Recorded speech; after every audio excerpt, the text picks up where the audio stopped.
Ele trabalha sobre criminalidade, violência, ações criminais e milícia, né? E eu queria aproximar um pouquinho esse tema desse debate com pesquisas em cursos no Piauí, né? E é isso, né?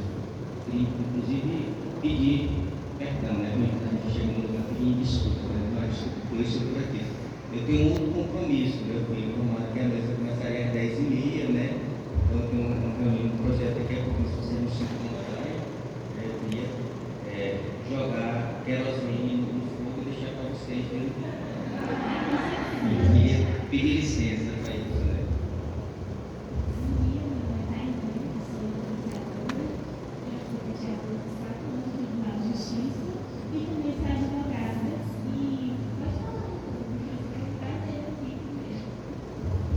Então, né, como é isso analógico, né, eu fiz é mal de pesquisador, eu fiz uma anotação, anotei algumas coisas, né, para trazer para a gente pensar, né, e para problematizar também, né.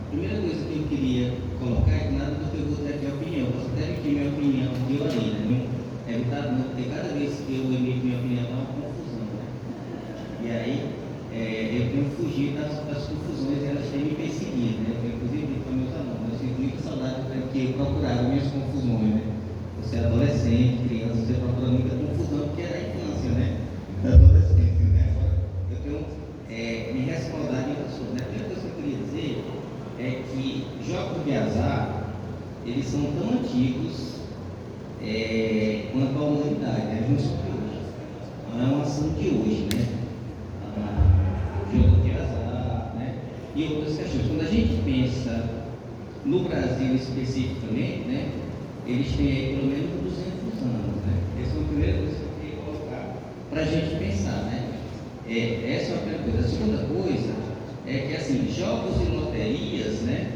eles não são só ilegais, esse é um outro ponto que eu queria colocar nessa específica, né, a Caixa Econômica tem os jogos dela, né, e a gente cresceu com a telecena, todo mundo aqui cresceu com a telecena, né, quem fazia propaganda da telecena, sim, quando nós temos a lotomania, né, essa aqui é uma questão, né, só que a gente precisa entender, essas loterias, né, e algumas delas são bets, né, bets que a gente tem, elas precisam percorrer um caminho jurídico, né, elas precisam estar inscritas no TCU, elas precisam estar inscritas junto à Receita, elas precisam declarar a quantidade de recursos que foram recebidos e a quantidade que foi pago e pagar taxas específicas aí, né, de propaganda e de outras, né. Esse é o caminho normal, né, e você precisa monitorar isso, inclusive para saber se o sorteio ele é lícito ou se ele não é lícito, né, esse é o primeiro ponto que eu queria dizer, né. Então nem toda bet ela é ilegal, ela é justa, né, por mais que a gente goste ou não, aí tem gente que sonha em mudar de vida concorrendo aí ao bolão da Caixa Econômica, né, inclusive agora eu não sei contar acumulado, e aí eu não jogo, viu? Eu não jogo, eu tenho azar, se eu jogar é só para perder meu dinheiro, eu não tenho sorte, né, eu não jogo, essas coisas não me tocam, né? Eu não estou uma leitura mais sociológica, né, nem se disser, eu sou aquela pessoa que também não cai em golpe, né, se a pessoa ligar para mim, principalmente eu tenho estudado muito isso, né, dizendo assim, olha, tem 2.000 para você, deposite 500, que a gente libera por 2.000, também não passo, né, ele tire do 2.000, tire aí dos 500, do 2.000, dos 500, assim, 2.000 e faço o resto, né, esse aí é um ponto, né. Ao mesmo tempo, a gente precisa entender, né, que no Brasil, o que é legal, ele se entrelaçou com o ilegal de uma forma quase difícil de separar, né? A gente precisa entender que o jogo do bicho é tão antigo como o próprio Rio de Janeiro. Nós estamos falando de contravenção. O jogo do bicho que está no Brasil todo, ele é aquele espaço que você joga no animal, você não sabe quem ganhou, nem quem não ganhou, você só sabe o dia do sorteio, né? E no Rio de Janeiro acontece uma coisa, inclusive, excepcional, né? O jogo do bicho, né, que são dominados por bicheiros distintos, né, eles têm resultado distinto, eles não têm o mesmo sorteio, né? E aí, eu tenho orientando o meu estado, que ele viu uma coisa excepcional, né? Ele diz de forma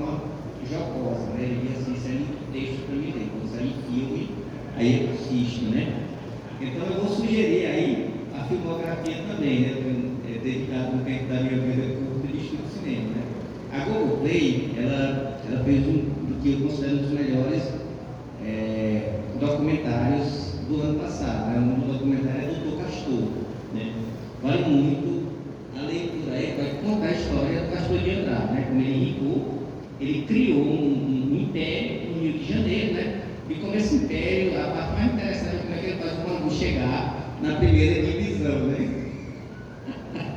Então, isso é excepcional, né? E aí, o que a gente está vendo no Rio de Janeiro hoje, misturado com os grupos criminais, as milícias, é também o jogo turístico, né? Que já transita entre o tráfico de drogas, as BITs, né? E o financiamento de milícias, né?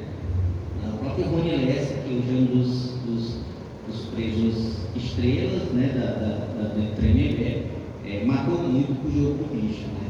Então, esse aí é um outro ponto, né? A outra coisa que eu queria dizer, né, é que o aporte sociológico, né, junto com o aporte psicanalítico, tem ajudado a gente a entender um pouco essa sociedade que a gente vive, né?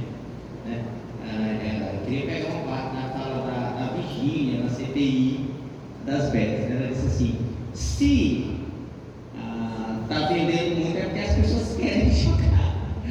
E se elas querem jogar é porque de alguma forma esse estímulo elas também recebem, né?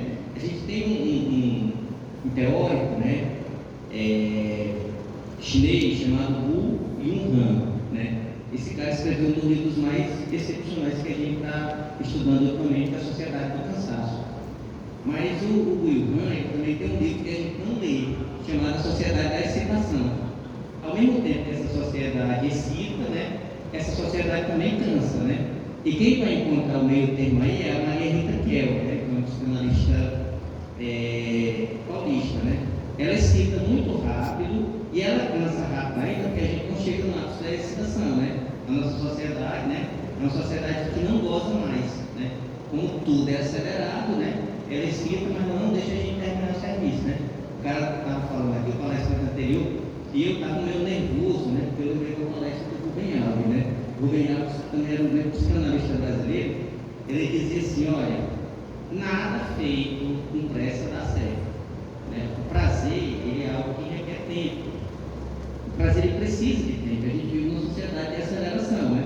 E as BITs aparecem para tentar tampar essa sensação rápida aí de gozo, né? Que ela não vai ser atingida, né? O Christian Dunker, né? O psicanalista da USP, fez uma fala esses dias por isso.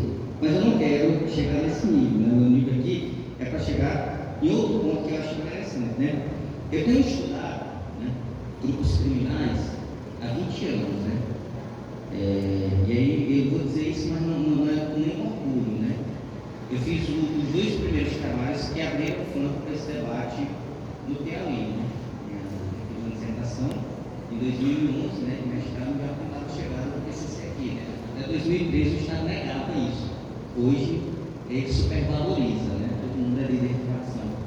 Até que não é, né? A gente já tem inclusive gente da secretaria usando isso para se promover eleitoralmente, né? É outro debate, né?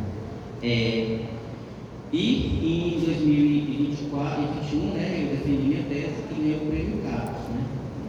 Realmente eles vão, quando eles acham que o trabalho é bem feito, dizendo que o Piauí se transforma num dos estados mais estratégicos do Brasil para o tráfico de drogas, né? Principalmente para o tráfico internacional. E aí lá, essa tese eu vou dizer por quê, né? Por que eu estou contando essa história para vocês, né?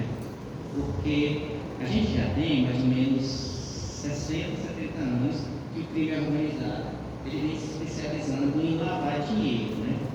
O que é lavagem de dinheiro, né? Você pegar um dinheiro sujo, proveniente de uma ação ilegal e limpar esse dinheiro, né? Como é que você limpa um dinheiro sujo? De várias maneiras, né? Você pode limpar um dinheiro sujo com a farmácia, você pode limpar um dinheiro sujo com carros, né? Você pode limpar um dinheiro sujo com postos de gasolina, né? Da arrecadação da DC.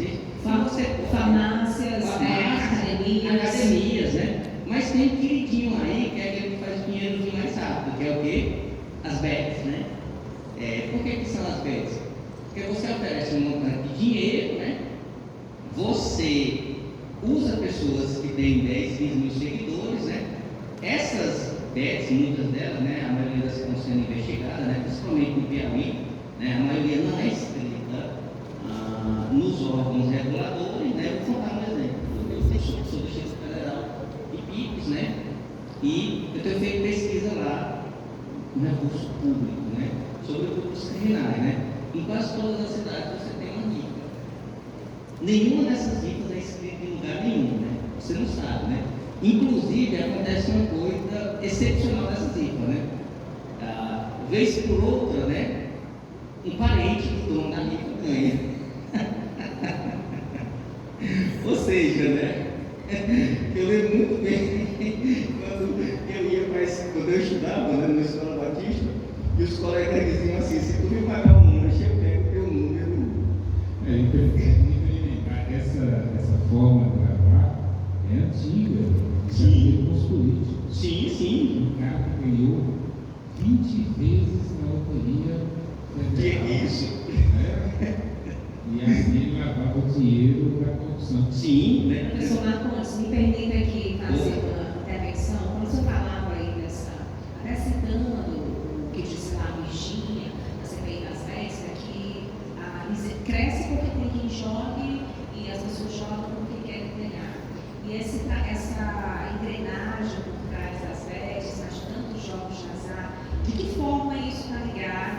Acontece, se torna possível aqui no Brasil, também por conta das desigualdades sociais, que a gente tem muita gente ganhando muito pouco, tendo que trabalhar muito para ganhar muito pouco, então encontra, eu vou passar de um sorteio, eu vou resolver a minha vida com o sorteio daqui. Se apoia exatamente isso eu pergunto, se apoia nessa falta de oportunidades, nessa desigualdade social, no sistema que a gente tem no Brasil?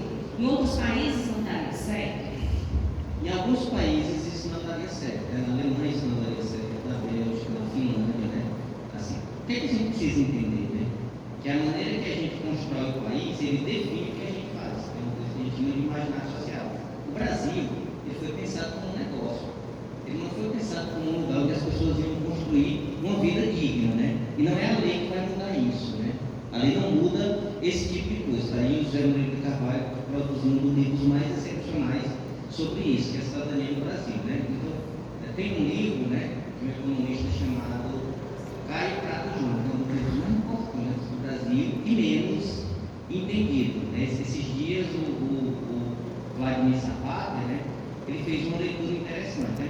Em um país construído sobre a ideia de negócio, que até as pessoas eram vendidas, né? Mudar de vida e tornar-se a pessoa que compra sempre foi um sonho de todo mundo, né? No Brasil, todo mundo quer ser corrupto, né? Todo mundo entra em muitas aspas, né? Uma possibilidade gritante que é feita para você, né? Tanto é que os últimos passos que o PCC tem feito a nível do Brasil tem escancarado uma realidade que para nós é difícil de entender, né? Que é o quê? O crime organizado não está onde a gente disse durante muito tempo que ele estaria, né? Ele não está na favela, né? Ele não está só lá, ele não está só nos espaços de pobreza, ele está eminentemente no Congresso, né? Na Faria Lima e espaços de riqueza, né? Eu sou muito inocente, apesar de estudar criminalidade, né? Eu viajo muito, principalmente para fazer pesquisa. E minha família do Ceará, então eu vou muito para Tiambá, quase todo mês. E esses dias eu fui ali, um negócio eu disse, pô, rapaz, que massa, né? Teresina vai ter uma refinaria de petróleo. Então, o combustível vai diminuir, né? É bom dizer isso, né? A Polícia Federal, o Ministério Público de São Paulo, manda uma alerta para o Ministério Público que eu pedindo que ele abra a investigação e meu sonho cai por terra, né? Não é uma refinaria, é um espaço de adulteração de combustível, né? Então, o sonho do pobre dura pouco, né? Quer dizer, meu avô, né?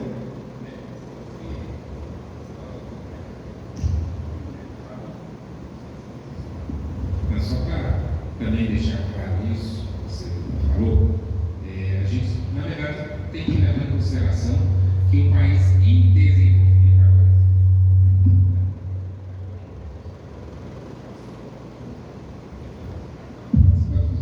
Então, um país em desenvolvimento e em termos de jogos de azar, nós não somos nem de perto, assim, entre quem mais gasta com jogos de azar, Estados Unidos, China, Taiwan, no caso, né? Japão.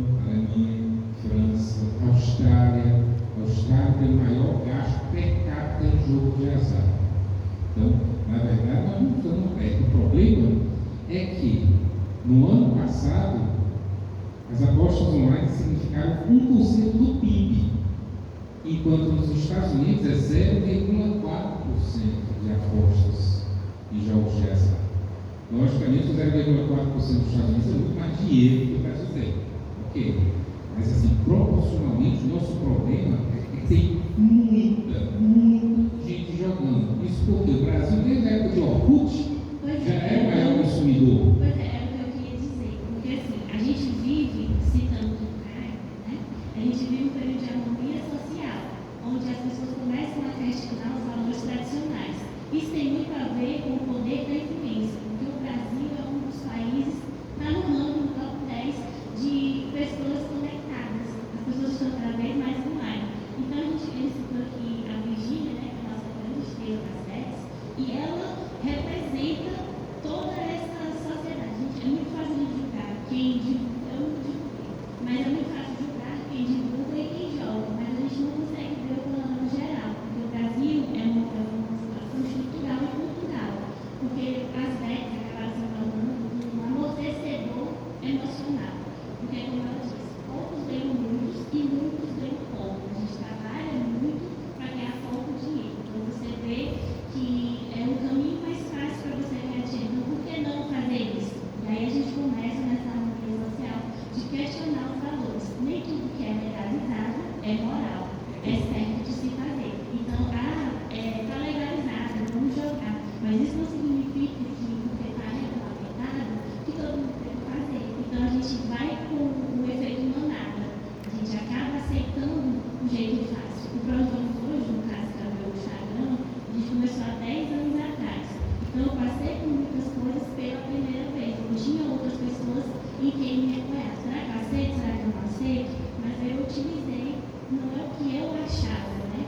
Eu puxei do direito, eu puxei da sociologia, da filosofia, inclusive, muito feliz de estar aqui com vocês, para poder aprender ainda mais também sobre o assunto. Porque eu puxei desses pensadores, de Foucault, de Durkheim, nessa época que o atomismo sempre existiu, né? O prazer imediato, e agora, mais do que nunca, eu pensei, não, eu não vou aceitar, porque eu acredito que vai gerar consequências piores depois, e eu não consigo me responsabilizar por isso. Eu não quero essa consciência. Eu sei que o professor quer falar, mas eu aproveito rapidinho até para perguntar, porque acho que as pessoas aqui têm essa curiosidade de entender como é que isso funciona, como é que é esse assédio dessas empresas para os influenciadores. Geralmente, eles entram em contato e falam em relação Conta a tudo, diz aí como é que eles falam. Não, eu quero deixar aqui claro que eu, até hoje, não divulguei, né? E não pretendo, não se sabe do dia de amanhã. Mas até agora, ao longo desses 10 anos, eu vivi diversas experiências de propostas que poderiam realizar meu grande sonho, que é dar uma vida melhor para minha família. Mas eu escolhi o caminho mais tortuoso, que é o caminho que vai demorar mais. Isso me afeta muito, bastante, porque assim, eu acredito que na nossa sociedade a espera se tornou um defeito social. Por que está demorando tanto para você aceitar esse assunto? Por que está demorando tanto para você ganhar dinheiro? Fulano está ganhando, né? E tem muito da comparação também, porque a internet, se você tem que produzir todos os dias, não importa se é um conteúdo de qualidade, mas a gente tem que estar ali em pé. A gente já fez um grande exemplo, mas em contrapartida tem também o Felga, que é um grande influenciador, que ele decidiu partir de encontro a todas essas coisas, né? Ele decidiu questionar e ele está sendo bastante atacado por isso. Mas as bets, elas vêm, elas lançam uma proposta que é quase irrecusável, né? E é muito fácil de ganhar dinheiro em cima da perda do outro. Você tem uma porcentagem, se a pessoa perder, você ganha mais. Então, eu não estou julgando quem faz, mas eu pensei que eu não conseguiria arcar com isso, sabe? Com as consequências dessa atitude. Porque, assim, a Virgínia disse, joga quem quer. O cidadão que está jogando, ele tem uma falsa sensação de liberdade. Ele acredita que está jogando porque ele quer. Porque a gente não utiliza da força, da persuasão, por meio da... como é que eu posso dizer? É sensual. A gente tem uma hiperestimulação da sociedade. É tão rápido, o estímulo é tão rápido, que você não consegue nem pensar. Você vai lá e faz de novo, de novo, de novo.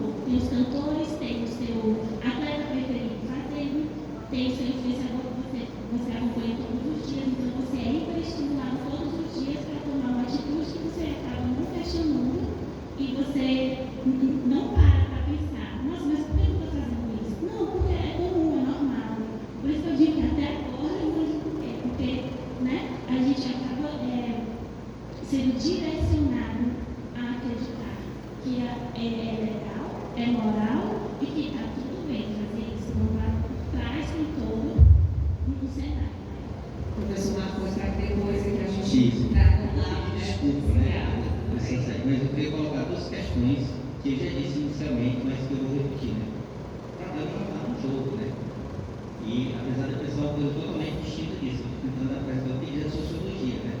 O problema é quem está por trás disso que relações se estabelecem, né? Eu queria puxar um marco cronológico do que ali, né? A primeira operação a pensar essas ações foi a faixa rosa, né? O que a operação faixa rosa fazia aqui? Ela pegava a ligação dos grupos criminais, principalmente com os 40 e PCC, os jovens influenciadores, né? Que sensualizavam, apostavam, né? Faziam a plataforma girar, fazendo com que seus seguidores apostassem, né? E junto a isso, lavavam o dinheiro de grupos criminais. Esse é o elemento 1. O elemento 2, né? Está na ação viciada, né? Diferente dos jogos da plataforma 2, né? O algoritmo que produz essas bets que não são legalizadas, né? Ele é viciado, né? Viciado em que sentido? No jogo normal da Mega Sena, né? Você precisava saber quem ganhava, né? E precisava ser público, né? Nesses outros jogos, né? A lógica é de quem perde, né? O influenciador, ele não ganha por divulgação, ele ganha pela quantidade de pessoas que perdem. Então, quanto é mais divulga e mais as pessoas perdem, né? Mais ele lucra, né? E aí, isso é o problema. O problema não é quem está por trás dessa relação dos jogos que são grupos criminais, né? A Caixa Econômica não enfrenta problema com isso, nem o Silvio Santos enfrentou, né? E esse é um ponto que a gente está dizendo, né? Quem está fazendo rifa em Parnaíba, né? Está entregando para pessoas que não existem, né? Então, o que o cara está fazendo? Ele apresenta um carrinho, né? Uma BMW, aí ele diz, olha, sorteio, né? Quem vai ganhar aqui é o meu amigo psiquiatra, só que ele é meu amigo. Aí eu negocio com ele para dar 10 mil para ele. Ele finge que ganha, mas ele me devolve o bem e depois eu estou circulando ele, né? É uma forma fraudulenta de fazer isso aí, né? Não entra nos autos do processo essas são formas, né? Não estou dizendo que todas as bets são dessa forma, né? Agora, aqui os grupos criminais têm utilizado, né? Esse métier é muito utilizado porque eu preciso fazer o dinheiro sujo voltar com o dinheiro limpo. Como é que esse dinheiro limpo volta? Com dinheiro de pessoas honestas. Se eu pegar os 10 ou 20 centavos que eu ganhei do governo federal e colocar lá para uma conta das betas, esse dinheiro é limpo, né? Ele é diferente daquele dinheiro que foi conseguido com a venda de tráfico de drogas, que é um dinheiro sujo. E não pode ser depositado em uma conta, porque o COAF vai emitir aí, pode ser dizendo que é um problema, porque foi feito um depósito de 50 mil. Precisa ter atenção. Ralf, como é que acontece aí essa sedução para essas bets, para esses tantos jogos de azar? Como é que o nosso corpo, o nosso cérebro reage a isso? Pois é, a explicação simples é que tudo é dopamina, né? A explicação simples é que tudo nos faz prazer, é mais ou menos como a Tânia falou, né? O algoritmo, a tela, ela é feita para trazer esse prazer de apostar, esse prazer de ganhar e depois perder, mas vamos ganhar de novo. Mas é fundamental, eu acho que antes de adentrar nisso tudo, quero até explicar um pouquinho o que é, por exemplo, que a Thaís nunca aceitou até agora. Existe uma coisa chamada virtude e vício, que é um negócio mais. Gente, só explicar para os marcantes já avisados, de um compromisso importante, as suas membros e precisam se extrair, que a gente agradece a contribuição dele. Vai dar certo, viu, professor? Então, continuar aqui. Vai viajar. Vai viajar, é? É da outra palestra. O jogo, a gente normalizou e a gente fica dando boas desculpas de que o problema não é jogar, viu? Mas a história de jogar jogos de azar, por exemplo, para os muçulmanos é algo mortal e impensável, né? Nas religiões cristãs já se tinha, desde a carta de São Paulo a Timóteo, no capítulo 6, versículo 10, já se falava da ganância, da busca de riqueza como algo ruim, algo que levaria à destruição. Depois você teve ainda os filósofos, desde Platão, Aristóteles, e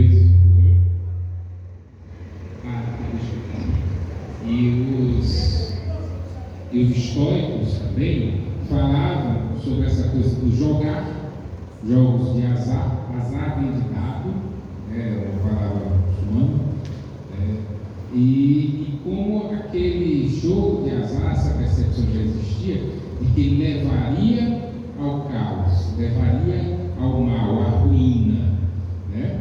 Até chegar em algumas partes digamos assim, do catecismo cristão, na Idade Média também houve proibições nesse sentido, né? E aí, na Idade Moderna, né, se começou a, não, mas o problema não é jogar isso, principalmente civilização ocidental, né?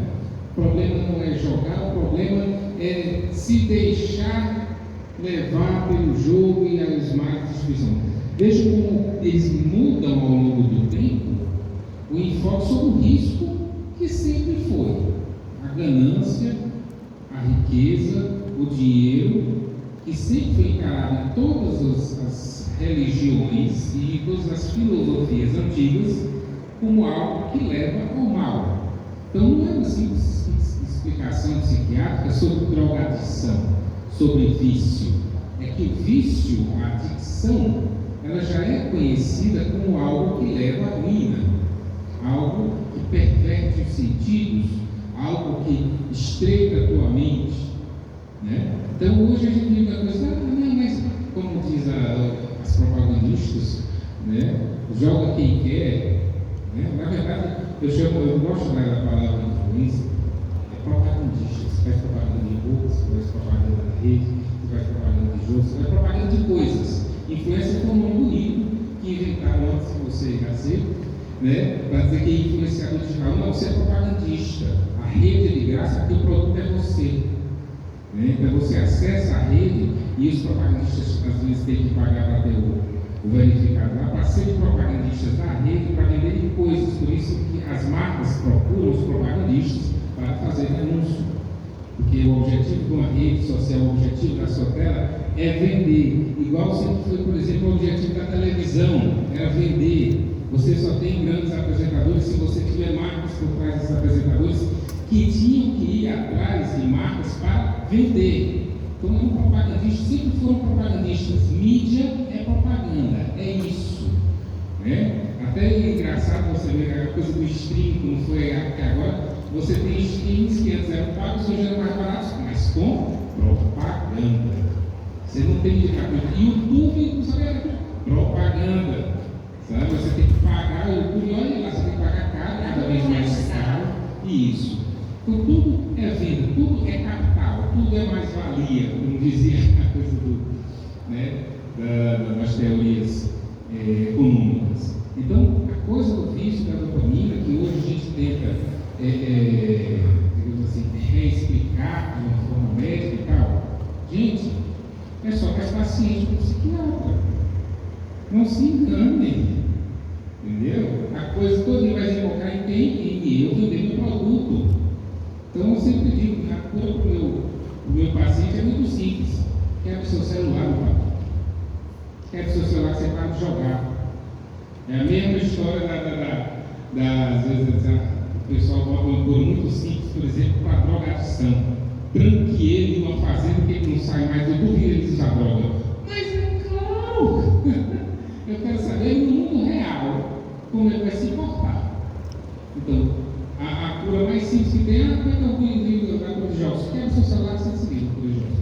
Não vai ter mais problema de jogar. Para começar, né? É isso. Como é que você vai viver sem a tela? Esse tem a cura simples e tem a cura mais profunda. E aí a cura profunda tem um problema grave. Como você vai resistir a isso? Você ainda está resistindo a um dinheiro alto que diz assim, ó, anuncie e você ganha bem. A sedução do dinheiro, do poder, da riqueza, e está visto pelos valores dela, ela nunca tem entrado nisso, porque ela tem valores arregados de sua criação. E na nossa educação falha muito isso. Falha valores morais, falha valores espirituais, valores lógicos, de lógica, de você entender onde isso vai dar, né? E você tem uma coisa que eu até expliquei sobre, você tem que diferenciar o que é jogo de azar e o que é jogo de habilidade.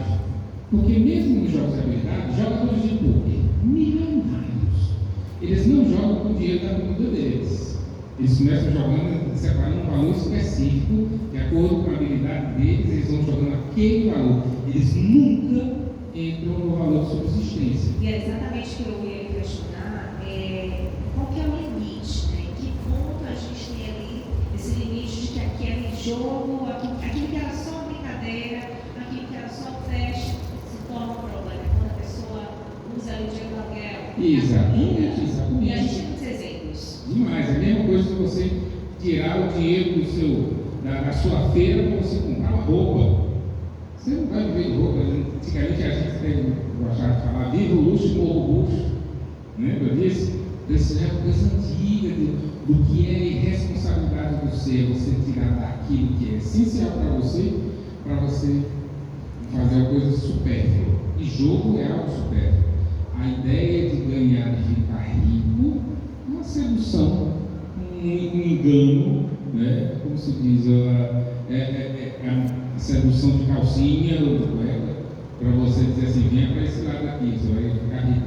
Isso é só forma de tirar seu dinheiro. Se isso não desse dinheiro, ninguém estava. Mas aí é que tá. Porque a gente está